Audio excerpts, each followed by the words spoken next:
Just a few days ago, on June 11th, 2026, the art world lost one of its absolute brightest, most undefinable lights. We got the heartbreaking news that David Hockney that passed away.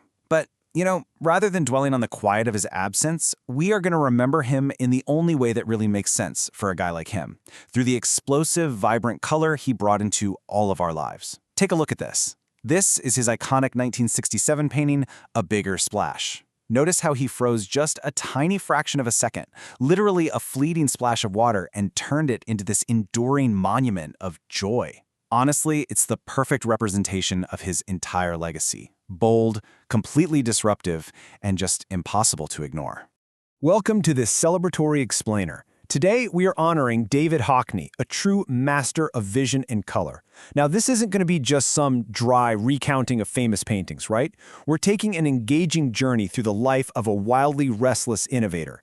We are going to explore an artist who literally never stopped asking questions, who never stopped looking incredibly closely at the world around him, and whose curiosity, well, it quite literally never retired. Okay, let's dive into this, because to really truly appreciate the blinding California sunshine that Hockney is so famous for, we first have to understand exactly where he started. And his origin story? It's a tale of massive visual contrast. He was born in 1937 in Bradford, and Bradford was this rather gray industrial town in the north of England. It was heavily dominated by the textile industry and, post-war economic decline. But against that super muted working-class backdrop, a profoundly colorful destiny was just waiting to unfold. Tracing his really rapid ascent, you can see he knew exactly what his path was right from the start. By 1953, at just 16 years old, he's already studying at the Bradford School of Art. And by 1959, he's entered the prestigious Royal College of Art in London, right on the eve of the 1960s cultural explosion. But what's absolutely crucial here isn't just the fancy schools. It's the spirit he brought with him from his working-class roots. His dad, Kenneth, was a steadfast pacifist and a conscientious objector during World War II, and that was a stance that required immense moral courage back then. Hockney deeply absorbed that independent, rule-breaking spirit. He was just never, ever afraid to stand apart from the crowd. And that undeniable courage is front and center in his 1961 painting, We Two Boys Together Clinging. Take a really close look at the semi-abstract forms here and that graffiti-like text. Inspired by a Walt Whitman poem, this was a bold, unapologetic expression of homosexual affection. And we have to keep the historical context in mind here. In the UK, in 1961, homosexual acts were still criminalized. So by putting this on canvas with such raw honesty, Hockney wasn't just making art. He was making an incredibly daring declaration of his identity, prying open the door for LGBTQ representation in the art world long before it was widely accepted. That exact same rebellious, adventurous energy totally fueled his very first trip to New York City. He captured that beautifully in his 1961 to 1963 print series, A Rake's Progress. Basically, he took an 18th century classic by William Hogarth and just completely reinvented it as a semi-autobiographical visual diary of his own adventures. Look at the wonderful humor in this and that distinct sense of wandering and getting lost in Manhattan. It perfectly demonstrates his unique genius, taking his own personal youthful adventures and somehow elevating them into brilliant narrative art. But the true turning point, the real geographical and artistic revolution of his life, that happened in 1964. That is when David Hockney left the often overcast gray skies of England and moved to Los Angeles, California.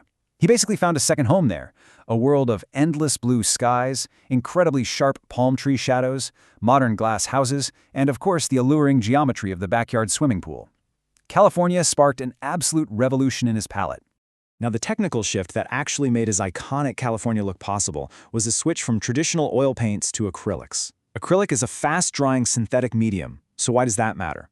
Well, oil paint has this heavy textured sheen and takes literally ages to dry, but acrylics, they go down flat, bright, and incredibly clean. It was the absolute perfect key to mastering the artificial, unblemished light of Southern California, and especially the sheer, flat surfaces of those modern pools.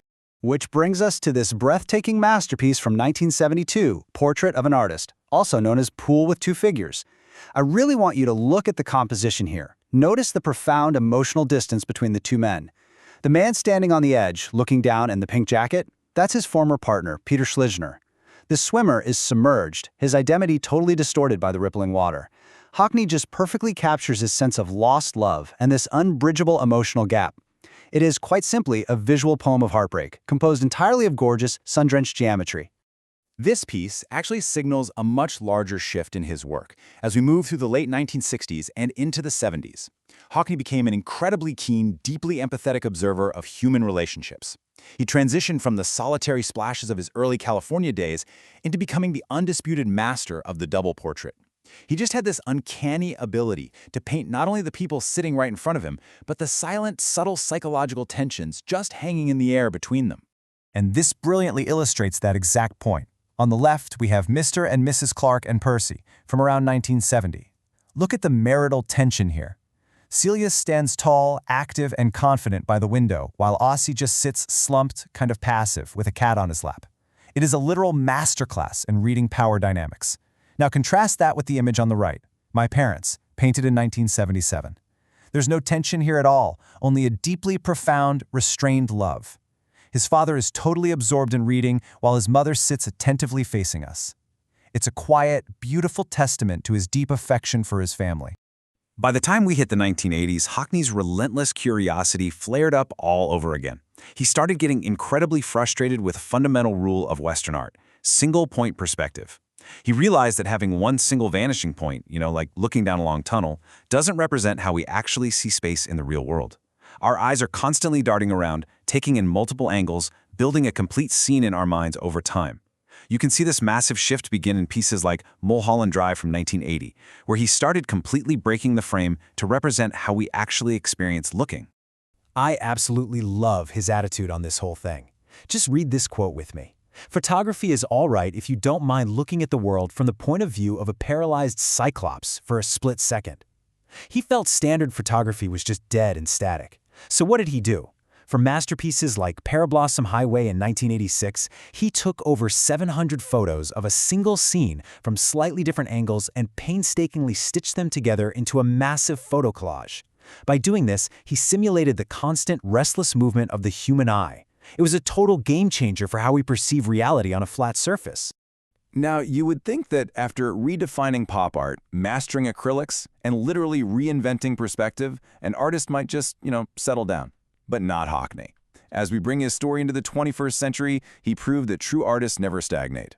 Even as an elder statesman of the art world, he fearlessly embraced a total digital rebirth. When new technologies like the iPad emerged, he didn't dismiss them as gimmicks. He eagerly adopted them as vibrant, luminous new tools for his artistic arsenal. I mean, his late career explosion is just astonishing. Let's look at the sheer scale. In 1998, he painted a bigger Grand Canyon across 60 canvases, and in 2007, bigger trees near Warter spanned 50 canvases, which marked a triumphant return to the English countryside. Then, as he entered his 80s, he gave us The Arrival of Spring in 2011, drawn entirely on an iPad. And later, he offered us such vibrant comfort during the 2020 pandemic with his A Year in Normandy series. The backlit colors of the digital screen brought completely fresh life to his work, proving his relentless, joyful dedication to his craft well into his late 80s. Even right up to his final years, his momentum never, ever slowed down.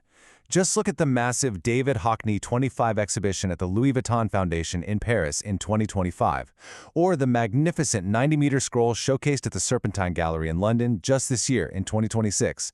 So, the absolutely crucial question we're left with as we conclude this explainer tribute is this: will we ever see an artist with such relentless curiosity again? From a gray Yorkshire town to the vibrant blue pools of California, from traditional oils to the glowing screen of an iPad, David Hockney taught us that curiosity never, ever retires. He changed the way we see the world, making it just a little bit brighter and infinitely more interesting. Thank you so much for joining me to celebrate his incredible life. If you enjoyed this explainer and want to keep learning with us, please hit that like button and subscribe. Until next time, keep your eyes wide open.